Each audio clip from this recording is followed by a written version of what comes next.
Hello বন্ধুরা, তোমরা সবাই কেমন আছো? আশা করছি সবাই ভালো আছো। আমিও ভালো আছি আলহামদুলিল্লাহ, তোমাদের দোয়ায়।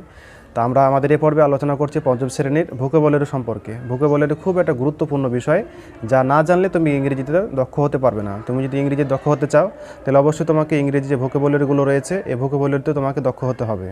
আর সেই সঙ্গে তুমি যদি ইংরেজির যে প্যাসেজগুলো রয়েছে, ইংরেজি যে স্টোরিগুলো রয়েছে, গল্পগুলো রয়েছে, এগুলো যদি তুমি খুব সহজে বুঝতে চাও, তাহলে অবশ্যই তোমাকে ভোকাবুলারির পার্টটা কমপ্লিট করতে হবে। এই ভোকাবুলারির পার্টটা কমপ্লিট করলে তুমি ইংরেজিতে সব দিক থেকেই তোমার মনে করো যে পারফেক্ট হয়ে যাবে, সব দিক থেকে তুমি দক্ষ হয়ে যাবে। তো আমাদের এই পর্বটা শুধুমাত্র যে পঞ্চম শ্রেণীর শিক্ষার্থীদের উপকারে আসবে সেটা কিন্তু না, সকল শ্রেণীর সকল শিক্ষার্থীদের জন্য এই পর্বটি আমাদের হেল্পফুল মনে হবে। তো চলো শুরু করা যাক। পড়ো তোমার প্রভুর নামে, যিনি তোমাকে সৃষ্টি করেছেন।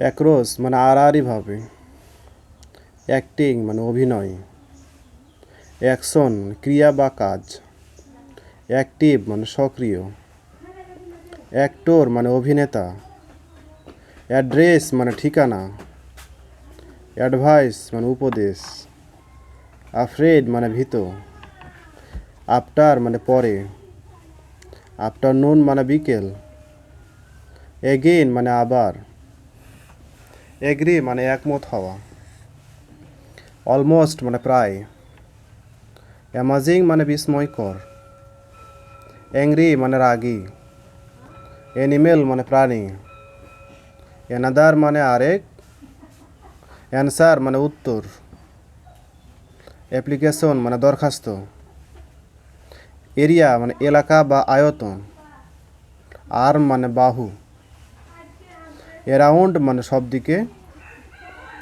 অ্যারাইভ মানে গন্তব্যে পৌঁছানো, আর্টিকেল মানে নিবন্ধ বা প্রবন্ধ, অ্যাসলিপ মানে হচ্ছে ঘুমন্ত, অ্যাথলেট মানে ক্রীড়াবিদ, অ্যাটেনশন মানে মনোযোগ, অ্যাটেন্টিভলি মানে মনোযোগের সাথে, ইয়াওফুল মানে হচ্ছে ভয়ানক। ভিডিওটি যদি তোমাদের ভালো লাগে থাকে আর যদি মনে করে থাকো যে এরকম পর্ব আমার আরও দরকার, তাহলে অবশ্যই আমাদের চ্যানেলটিকে সাবস্ক্রাইব করে রাখবে, যাতে করে আমাদের পরবর্তী যে পর্বগুলো রয়েছে, নতুন নতুন ভিডিওর যে নোটিফিকেশন রয়েছে, এগুলোর নোটিফিকেশন যেন আমি তোমাদের কাছে পৌঁছে দিতে পারি। সেজন্য অবশ্যই আমাদের চ্যানেলটিকে সাবস্ক্রাইব করে রাখবে।